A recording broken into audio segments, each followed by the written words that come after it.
je m'appelle Gabriel Cam, je suis le cofondateur de l'agence KNR. Donc on est une agence digitale et on accompagne les marques d'exception dans leur stratégie digitale et e-commerce.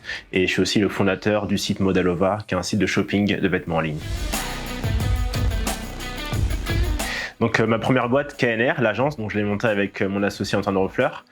Et finalement, on s'est lancé parce que un peu par hasard finalement. Moi, j'avais un CDI, j'étais consultant pour une boîte de conseil en fait sur Paris. Et à côté, j'avais aussi des petites missions freelancing que je faisais le week-end, entre midi et deux, etc. Et finalement, mon freelance a commencé à me prendre un peu plus de temps. Et du coup, je me suis mis à mi-temps sur mon CDI. Donc, j'avais un 4/5e, on va dire, où 4 jours je bossais en CDI et 1 jour par semaine, je bossais en freelance. Et finalement, les missions freelance ont commencé à prendre plus de temps. On a commencé à recruter un peu des équipes. Et au bout d'un moment, ça a fait du sens pour moi de quitter mon CDI entièrement et de me plonger à fond dans la nouvelle boîte qui se lançait. Écoute, moi j'ai connu le cabinet quand c'était encore InCities, donc l'ancien nom, et on vous a trouvé, je pense, sur les réseaux en faisant un petit peu de recherche. Nous, c'est vrai qu'on n'y connaissait rien, on voulait juste un cabinet de comptables qui pouvait nous aider, nous conseiller, qui était vraiment spécialisé dans les startups ou les petites boîtes qui se lancent un petit peu comme nous.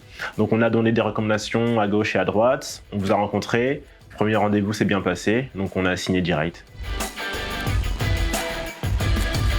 Ouais, une anecdote, je sais pas. Ouais, dans le premier rendez-vous, du coup, je me souviens, le premier collaborateur qu'on a rencontré, donc on fait un rendez-vous pour savoir un peu s'il y a un bon fit entre KNR et InCities, enfin Number du coup maintenant. Et donc on pose pas mal de questions. Et moi, c'était ma première boîte, donc j'y connaissais rien à tout ce qui était comptabilité, fiscalité, etc. Et donc on pose des questions, et puis de moment, je fais tiens, d'ailleurs, du coup, en termes d'optimisation fiscale par rapport aux impôts, comment ça se passe, etc. Et je vois en face le mec, tu sais, fait un petit peu en arrière, tu vois, avec des gros yeux, en mode genre non, nous on fait pas de trucs comme ça. Je fais non, c'est pas genre pas de trucs chelous, on n'est pas en Suisse ni rien, genre juste savoir comment est-ce qu'on gère la fiscalité pour que la boîte tourne bien, quoi. Ouais, là ça va, là, on a un bon rythme maintenant, je pense qu'on est bien sur les clous, mais c'est vrai qu'au démarrage, on n'y connaissait rien, on n'avait jamais ni monté de boîte avant, et on n'avait jamais non plus travaillé en agence, ni moi ni Antoine, donc on n'y connaissait vraiment rien. Donc le démarrage a vraiment été un peu spécial, on va dire, quoi. Mais je pense que l'un des soucis effectivement qu'on a eu, c'est qu'on savait pas vraiment où aller, on savait pas vraiment comment y aller. Il y avait plein de choses qu'on ne savait pas, des choses en fait qu'on ne savait même pas qu'on ne savait pas. Donc effectivement, ça a été, on a mis pas mal de temps à vraiment trouver la bonne équilibre, savoir comment se positionner dans le marché, savoir comment gérer une équipe.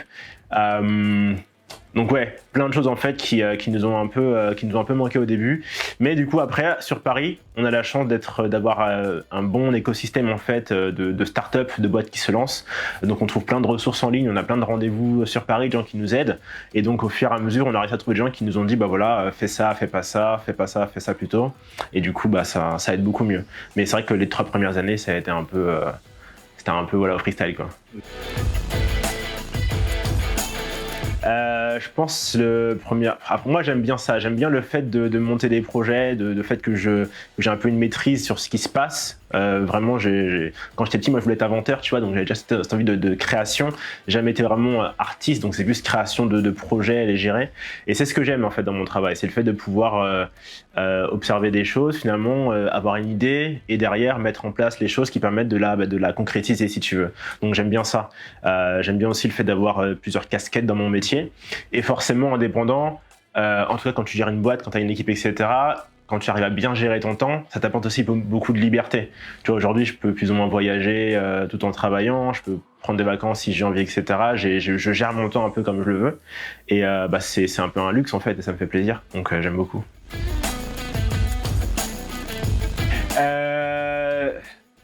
Difficilement. Je pense que difficilement.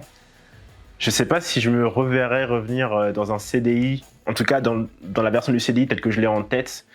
Ce serait. C'est pas que j'aime pas le salariat, parce que moi j'ai beaucoup aimé, par exemple, mes années. J'ai passé 2 ans chez Octo et j'ai vraiment adoré, quoi. De toute façon, moi, je sortais d'école en fait et ça m'a permis de me former et dans une boîte avec une super esprit d'entreprise en fait. Finalement, ça m'a formé, ça m'a appris des process que maintenant j'applique aussi dans ma boîte avec mes clients. Donc c'est super formateur. Mais par contre, effectivement, le fait de devoir faire juste un job et de pas avoir effectivement ces plusieurs casquettes que j'apprécie autant dans mon travail, ce serait compliqué.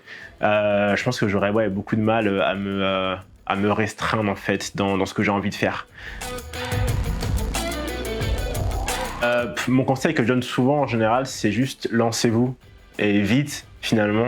Attendez pas de vous sentir prêt. On n'est jamais prêt en fait. C'est le marché qui va vous dire si vous êtes prêt ou pas. Mais tant que vous n'allez pas voir le marché, vous présenter, vous montrer, proposer vos services, vous saurez jamais vraiment si vous êtes prêt ou pas. Donc surtout ne pas attendre de se sentir prêt.